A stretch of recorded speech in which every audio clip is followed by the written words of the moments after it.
Here come your Rockets!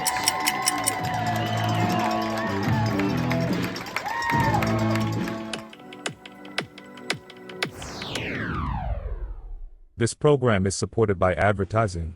Rocket Football appreciates these local partners: Mark Williams Land Team at Whitetail Properties, Riley Tool and Machine, Par 4 Plastics, Curnel Ag, Full Body Fitness Studio, Yarborough Tabor Goodwin Insurance, Farmers Bank and Trust, Hodges Sports and Apparel, Deer Lakes Golf Course, Livingston Hospital, Seaplant Federal Credit Union, Frazer Law Firm, Cobie Evans and Bart Frazer, Darrick Myers, Johnson's Furniture and Appliance, First United Bank, Gilbert Funeral Home, and Beavers Heating and Air. Go Rockets!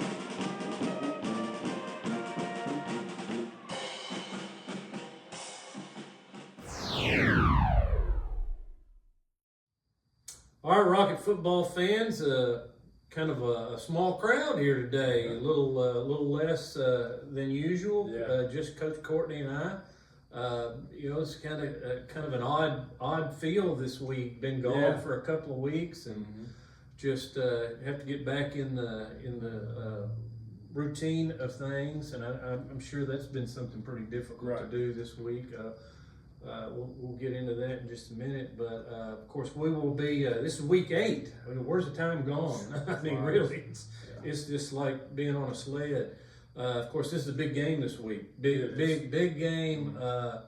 Home field advantage wise, seeding wise. They're a good football team. Fort Campbell is play a pretty tough schedule, and we need to get this one. We'll be down at Fryer Stadium on the base there between Hopkinsville and Clarksville. We'll talk a little bit about getting on base. In fact, I tell you what, let's just kind of take care of that right off the bat, because that's going to be as big a challenge as anybody's going to have Friday night barring the game. So if you've got some info, I'm just pulling it up. But you go ahead with what you got. I mean, basically, you're going to go in gate 4 if you're a fan. It's just different for the bus, team bus, but gate 4 is the public admission gate, and it takes a while. So get there early, and you've got the info of what they need to have with them. Let's see here. It starts with the bus. Even we're bus 4. Apparently, it's the only one open right now. You can pre-register online. I did put that on our Facebook page with the information. And I would highly advise that. Yeah. If you can get on there is a time period, it says, but you still go ahead and do it and try it. I would. Valid driver license with your real ID or passport. You need to make sure you have your current vehicle registration, proof of insurance. All passengers over 18 must provide that valid ID or driver license. 100% ID check is enforced. Just please be aware of that process at the visitor center. May take some time depending on the visitors. So just recommend coming early or pre-register. It says up to 14 days, but it could happen earlier. So besides that, I think most of my information is just more of where the field is and things like that. It is $5 at the gate while we're on it, and cash or check, it says, but no, the way we've been doing it. No digital, no card, nothing like that. So, and there's no ATM very close. It says it's pretty far away, so you want to make sure you don't forget your cash probably before you get on base. So, and once you get in on the base, you probably can follow the traffic. But after you pass the Burger King, you turn left there at the stoplight, and you follow that. That's Wickham Avenue. Follow that, and you'll see the stadium. Okay. It's right there. It's pretty easy. It's a lot easier to find than the baseball and softball field. I'll tell you that. So, all right. So we've got that out of the way, and that's again a key part of this week's trip down to Fort Campbell is being prepared. Make sure you've got all of that stuff with you. Get online. You can Google it, find out what it takes to get on the base for a high school game, and it will be enforced. Yes, I mean, don't think you're going to get by. Because you can make sure you haven't got anything in your vehicle that isn't supposed to be in your vehicle. Don't have your pistol under the seat or something. Right. So they will check you. All right. Well, Coach Courtney, let's dig in here. So we've got, it's kind of an odd week at Fort Todd Central plays Caldwell on Thursday night. They do. Of course, we play at Fort Campbell Friday. Mayfield and Trigg play on Friday night as well. That will be at Trigg. And then Fort Knox now is going to play at McLean County on Saturday. Okay, I wasn't sure about that. And Ocath and Hancock are off. Okay. They're idle this week. So that's a rundown from the Class 2A First Region. Anything around the region that you're looking at and keeping up, I'm sure checking up what's going on. A lot of things in that other district kind of played out. McLean and Hancock played last week, and the Hancock was able to get them. That kind of takes that second spot, so you kind of got Ocath won them, 2 them. Not that, I mean, there's still games to be played, but that's certainly the way it looks like it's going to shape up. So I feel like that one's kind of already been decided of kind of what you're looking at on who you would be. If you're the 4, you're probably going to Ocath. If you're the 3, you're probably going to Hancock. And if you're the 2, you're probably got McLean at home. That's what it looks like it would be. So yeah, it looks like kind of shaped up that way. Yeah, McLean or Knox. Yeah, right. I mean, I don't know. Looking at their scores, and Fort Knox has an RPI like a decent. They're ahead of us in RPI, I believe, or they were at one point for sure. So I don't know if they still are. They were a slot or 2 ahead of us. I just happened to see them. Knox is actually below us now. Okay. If you take our region, the 10 teams in our region, it's Owensboro Catholic 1, Mayfield, Caldwell County, Hancock County, then us. Okay. And then you go Fort Campbell, McLean, Knox, Trigg County, and Todd Central. Gotcha. Is the way the RPI shapes out. I just checked it right before we rolled on and put it on my notes here. But so in our district, this is such an important game because we obviously do not want to go to Owensboro Catholic. Yeah, you got to stay out of the 4th slot. Yeah, we got to stay out of the 4th slot. Especially in the first round. You don't want to go there in the first round. No. How many times has our season ended? Since we've been in 2A, it seems, I think well, we've only been here 2 times, and both times that's where we. And when Coach Starnes was here, back then, and yes, we were I don't know. 2A, but it seemed like that's where all roads lead. That's where all teams go to die over in West Kentucky. The Owensboro Catholic, #1 team in the state, in 2A. And Mayfield right now is number 3. Danville being 2. Of course, Danville's a newcomer to 2A. So, Coach Courtney, what do we have on Campbell? What do you got on? You got a scouting report on them there. What can you share with us? The things that just jump out just right off, they got 2 outstanding players. I think starting with Dickerson, their running back, I believe he's number 23. Just a big play waiting to happen, super explosive. Averages, I think he's down to 150 yards a game around now, but been around 200 yards. Kind of finally someone finally did kind of stop him last week, but it's been the first time all year, first time in a couple of years it seems like, because we've had nothing to do with Fort Campbell, and I've been hearing about Dickerson for a few years now. He's been making a lot of plays for a long time. So, and then you got the receiver pyramid, number 2 on the outside. He plays some quarterback as well. Very explosive, big play also waiting to happen. Tall, athletic, can go up and get it, can run by you. So those 2 guys are who you got to be aware of. Defensively, Dickerson is just as good probably, which is saying a lot. He plays middle linebacker on the inside. And they also have a number 80 that plays linebacker on the inside. And I really think a lot of both of them. Got some guys in the interior, specifically a number 70 that plays interior on the D-line, who's a really good player. And athletic everywhere across the board. They got several guys, 3, 4, 5. Quarterback is a 3. He can run it and throw it. He's a young kid, but if you give him time specifically, he can make throws and does a good job with his legs. So they got plenty of weapons. They're a very dangerous team. Very dangerous team. Yeah, the quarterback, just a sophomore. He's thrown 533 yards, 10 touchdowns. Yeah, pretty significant. Of course, the Dixon's 1,000 yards net rushing on the season, 1,071, 14 touchdowns rushing, 114 attempts. A lot of seniors on this team, in key spots. Yes, they are. They've kind of, I think, and I can't remember Coach's name, and I've talked to him several times. I think really high of him, think he's done a good job. But since he's took the program up, I feel like he's been, making them a lot better, a lot more competitive. And this kind of group is it seems like this senior group with the Dickerson and Pyramid have been leading that charge of getting these guys back on track. Yeah, Henry Mitchell, Yes, coach Coach down Mitchell, there. yes, How long has he been there? I believe it's his third year, maybe second, third. Not a long time, but since he took over, they've become competitive again. Yeah. First time we've had them on our schedule in quite a while. 6 years. We played them last time back in 2019. We've actually beaten Fort Campbell 2 out of the last 3 times we've played them. But before that, they were all L's. They were all losses. We're 2 wins and 12 losses against them historically. I'll never forget the first year I was in Crittenden County. We went down and played them in 1986, and I'm telling you, it rained. There's 2 games that stick out in my mind that were rain games. South Hopkins Central a few years ago, and then the Fort Campbell game, and it rained sideways the whole game. Usually you'll have a little respite here and there, and it'll slow down. But no, it rained the whole time. And we lost 7-0. It was a crazy game. Coach Crum was a football coach here then.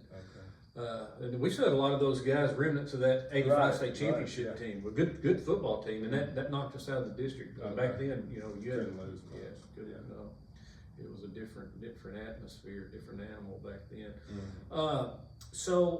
Let's talk a little bit about, you've had 2 weeks off, and you've got you've had 1 week off. Well, from playing, but you're back. Now you took last week off. Nothing. Everybody. Rehab. And just as much mental, just to kind of get rebooted and hopefully, and we've had some bangs and bruises. Kind of catch us up on some of that, and then I want to check on Hunter Curnel.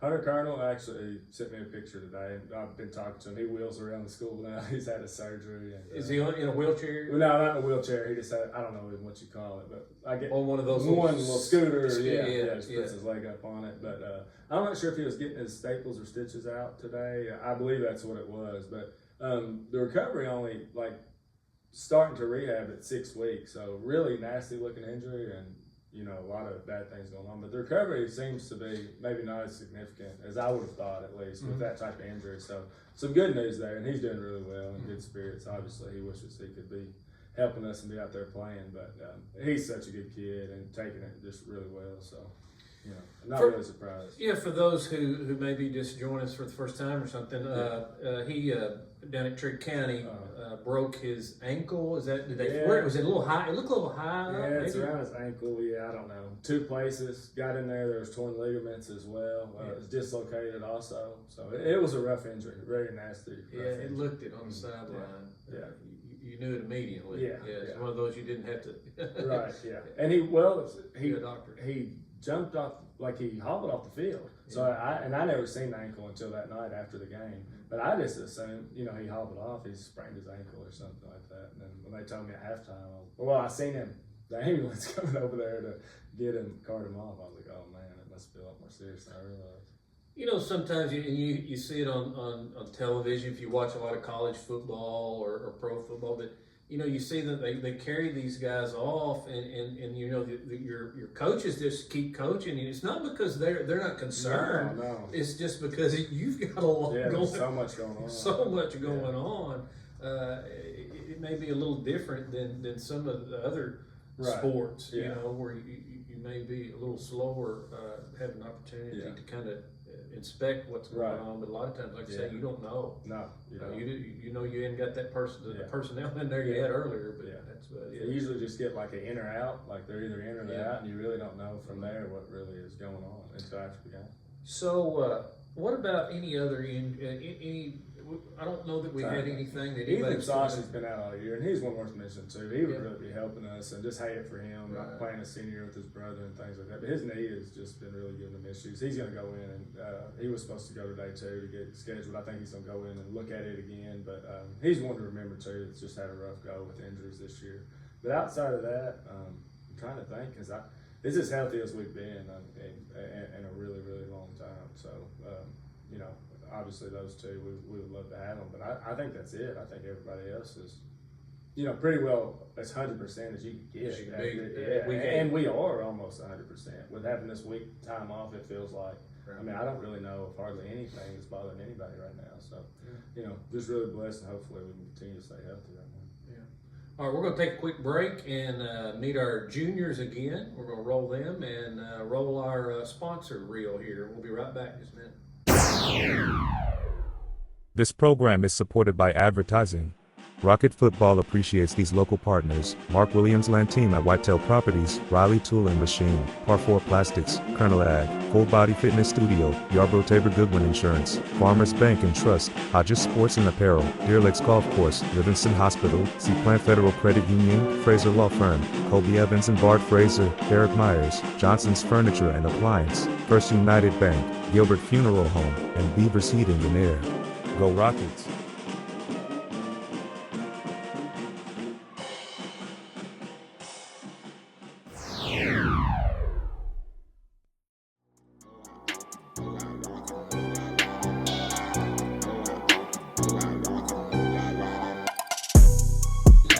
Noah Byford Jr., wide receiver, cornerback, Marion, Kentucky. Davis Perriman Jr., wide receiver, safety, Marion, Kentucky. Logan Nolan Jr., invert slot receiver, Marion. Jake Rich Jr., OLDL, Crane, Kentucky. Aiden Musser Jr., linebacker, lineman, and Marion, Kentucky. All right, we're back, and we're going to take a little look at some of the stuff that Andy Hunt has on the web this week. Andy, of course, is the keeper of all the statistics, and he's got the spreadsheets, and he, man, I tell you, he puts some great stuff on there. Keeps kids engaged, old former players, parents. Yeah. It's just it's a wonderful part of Rocket football that a lot of teams just don't have. Yeah, no. And it is pretty nice, and we appreciate all that Andy does. One thing I do want to do before I jump into that, Coach, is of course we didn't have a show last week, so we didn't get to look at the players of the game. For that Todd Central game. Do you know those? Do you remember those? Yeah, I think so. Yeah. Caden and Quinn offensively, they just both had a monster night. I don't remember exactly what it was, but in the half of football, very good stats, and just connected a lot of times. Quinn doing it again with his legs as well. So Quinn was 12 for 19, 241 yards. And then rushed for 69. Career high. Right. Yeah. So really nice game by those two, and Caden had a lot of yards. 204. Yeah. 204 yards on 8 catches, and we're going to talk a little bit more about Caden too in these records. Yeah. Yeah. So those two just kind of doing what they've been doing and what we expect them to do, kind of come to expect it. Defensively, it's Azariah Rich, which is a name that a lot maybe not real familiar with. He's kind of like I've mentioned him before, but last year he had a season-ending injury. He's only a sophomore, but he's really coming along, really playing well. I don't remember. It's like 6 solos and assists, tackle for loss, fumble recovery, just something around those lines. Just really nice game, and really playing well for us and really giving us some depth at the linebacker position. And even get down there and play some D-line for us, a thick kid that's versatile. So. And he had that recovery on the onside kick. Yeah. So he's really coming along and becoming a nice player for us. So it's good to see that. And then Logan Nolan is a guy that's just really been lights out special teams wise. Doing a really good job on the KOR team, which that's something that nobody would notice really. We've been really doing a good job on that kickoff return team period. That's what I mean by KOR. But he blocks his tail off every time on it. Then ran down on kickoff and made some key stops there, especially the one they were coming out of the half and it looked like their best player was about to just walk in the end zone right out of the half. And you certainly don't want that because you're hoping you can get your younger guys in there to play some, but not if you're giving up scores right away. And he comes out of nowhere and makes a touchdown saving tackle. So he's just really worked hard and really done a good job, especially helping us on those special team units. And was rewarded with some carries on offense. So it was a good night. Good night for him. 6 carries for 20 yards. Played well defensively also. He had a really nice night all the way around. Then lineman was Michael Counts, that senior. He's really stepped up the last couple of weeks and really playing the way that he's capable of playing. First time player of the week for him. Right, and I think that's something that he's wanted, and he finally earned it. And this week in practice, we've seen a different Michael Counts too. It just seems like he's kind of on a roll. He's as talented as you could possibly want. but putting it together, and I think he did last week, and is continuing now. So it really seems like he's figured it out. And there's no better time to figure it out right now. It's the heart of the season. So yeah, that was them. So going up against Fort Campbell, they're gonna bring a little more to bear than what we saw with Todd Central for sure. Yeah. And what do we have to do to be able to contain these guys? We got to tackle well defensively. That's kind of, to me, I thought early in the year we were tackling decent. I thought we were getting kind of out of position, and then later in the year I felt like our tackling just hadn't been what it's going to be. Somebody like Dickerson, if you come up and you're arm tackling him or reaching for him, he's going to make you look really bad. So that's the number one thing we got to do this week defensively. We got to be able to tackle, which everyone, you want answers. Game comes down to tackling. It's the name of the game. Tackling and blocking. If you can do those two things, you're going to win a lot of football games. Or outrun those two things. Yeah, right. And our offense is a little different. Obviously, we block a lot, but we throw it around a lot. Our big thing is execution offensively. We can't make big mistakes. We can't have penalties. We can't have a lot of drops, things like that. I think our offensive line is really coming into their own. I think Trigg County, we saw a different offensive line. I thought it carried into last week in practice. So I think we're going to be able to run the ball for the rest of the year. I really do, not be as one-dimensional maybe as we've been or seem to be. I really think that we can run the football now with the way the offensive line is playing.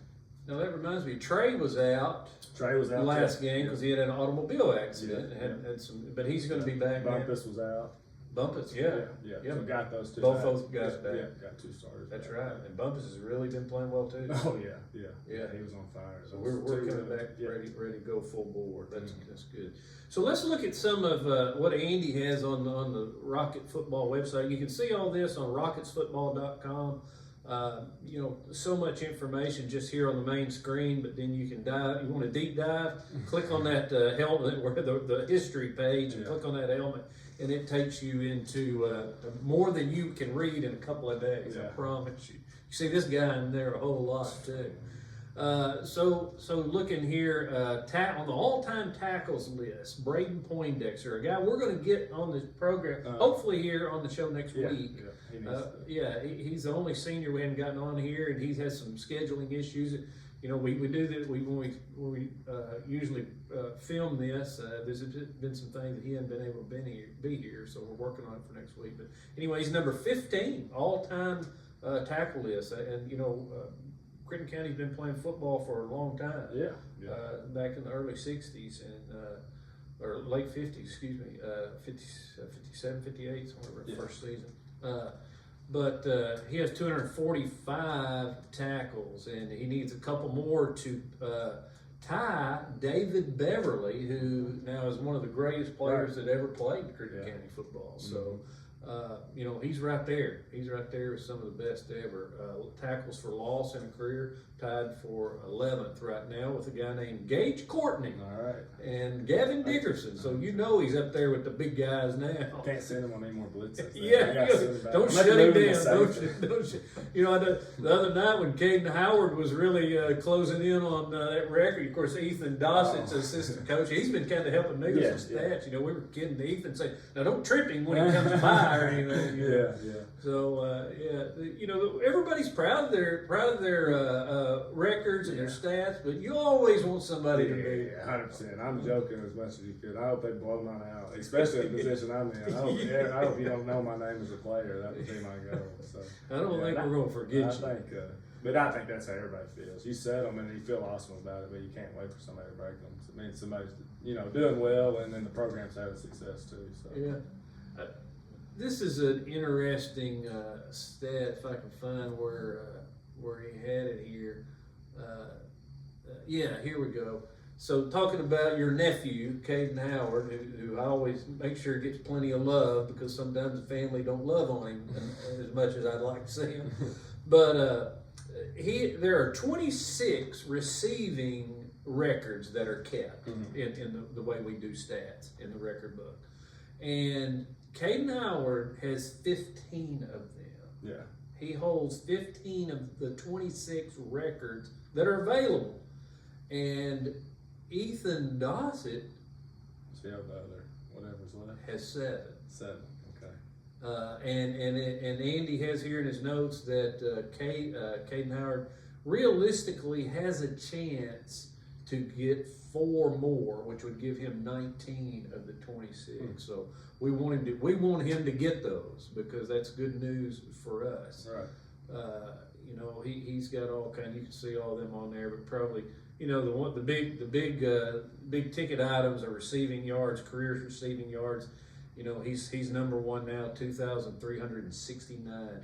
You know, there was a day when we wouldn't have 2,000 passing yards in 4 seasons. Yeah. and now he's got it in his career. That was as a team. Of course, you know, he was on a roll last week. His TD touchdown receptions in a career, number 1 at 35. Preston Morganson second, Ethan Dossett third, Caleb Nesbitt, TK Guess, and Brandon Laney. You know, all those guys in the past few years. I mean, you came after TK. No, TK. Well, yes, I came. He was a senior when I was a freshman. Yeah. Yeah. Okay. Him and Austin. Yeah. TK, Blake Carter. And that's what we started throwing it a little bit more then, but we were still very much a run-oriented team. Yeah, Austin, they threw around with Austin. Austin. Yeah, with Austin and TK, they had a good, but we still ran the ball a lot too. Yeah. I'd say we were pretty balanced. Yeah, we were. Yeah, we were. You know, it's pretty good years, pretty successful seasons. But you know, you can go on Rockets. Football.com and see all kind of. Quinn Summers is just racking it all up. He's number 5 on the career passing list right now. Some guys in front of him, you know, number 1's Hunter Boone. Then you got Micah Newcomb, Luke Crider, Austin Berry, your coach, what you said. So, yeah, it's a good 5. That's just pretty good. Quinn Summers, you know, those some big names in Rocket football right there. And completions in the career, he's number 4. Just touchdowns, he's number 5. So.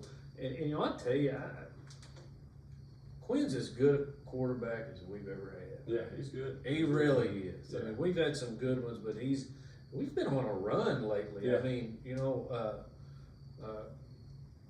unlike the University of Kentucky, we've had some pretty good quarterbacks lately. You know. Yeah, we haven't had a quarterback drop in a long time. No. And you've got another one, little Poindexter, who's been in there and under fire this year and performed very well. Yeah. When Quinn was out. Continue it rolling. Yeah. So I don't know. What do you think about all these records? And I mean, it's fun. Oh, I think they're awesome. I mean, for those players, you know, they care. I remember as a player, there was a couple records, specifically the all-time tackling record that I kept up with from the time I was a freshman. It was a goal I set, and it made me get better and something I looked at every week and how many I had this week and this year and average and, you know, that stuff, as long as it doesn't eclipse the team, and I don't think it hardly ever does, those things are awesome. And it keeps, like you said, the former players and parents and everybody engaged. And I played for a college football team that had no stats, and it was different. It was weird. You know what I mean? It did. There's a little bit of that motivation, like, I mean, you don't want to take like too much pride individually, but you do. You know, you want to be able to look and see like you had a good game and like how many stats and things that you had, and you know, it's huge. I think to have those in the history of the program, and just, you know, there's just so much I think that goes into that. You know, we're lucky to have Andy and you guys that keep up with it, and you know, be able to not let that pass die. You know, there's a group of us that talk about this all the time. Is, you know, playing high school football at Crittenden County, and it's like that at other places. It's certainly Mayfield, right. the big time schools, but and, you know, we're somewhere in that mix. Not a Mayfield, obviously, right. But very storied and proud program. Right. And you know, it's the pinnacle of even kids that go on and play, like right. you say, in college. Yeah. You're not good. You can't. Yeah, you don't recreate that atmosphere in Friday nights. Oh no, it's nothing like it. It's nothing like it. No, it's the highlight, and these kids don't understand. They've got 4 years of their life to do this, and a lifetime to talk about it. That's right. So play all you can, and play as hard as you can, every down you can, every pitch, every catch, whatever you're playing. You'll never regret it. Never regret it. It just is such an important part of our culture. Yeah. You know, but all right, Coach. Well, let's wrap it up this week. I didn't set my timer. I don't know. We may have been talking an hour this time. Yeah. But we're going down to Fort Campbell, and I don't know, what do we have to see down there? This is a big game. How big is it? Yeah, it's huge. I mean, like you said, you want to stay alive for that home field advantage. You certainly don't want to be in that 4th spot for Owensboro Catholic. And this pretty well gets you out of it. If you win this, you're going to be a 2 or a 3, and then kind of go out the showdown next week. You don't want to look ahead to Caldwell, but that's kind of just the way things, have mapped themselves out. We just got to go in there and play well. If you can come out there and support us, do it, which I understand it's a drive and then getting on base and all that. But if you can make it, come out there and make it. The guys always appreciate and feed off you guys. So we appreciate you when y'all can make it out and make it special for these guys. Yeah, it'd be nice to have a crowd down there. Yeah, definitely would. We need it. Yeah, it's their homecoming too, so we'd like to spoil that. Yeah, and like you said, after that, just kind of finishing off the season. We come back from Fort Campbell, then we get ready for Caldwell County here next week, and then we'll go to Hop Central to close things out for the regular season. Then playoffs will start the week after that. So, all right, Coach Courtney. Well, thank you. And I wish we'd had some more guys here. We'll get back on track next week and get the young fellas in here. Always love to have them on the show. Yeah. All right. Well, thanks a lot, and we'll see you Friday night down at Fort Campbell, 7 p.m. kickoff, Friar Stadium.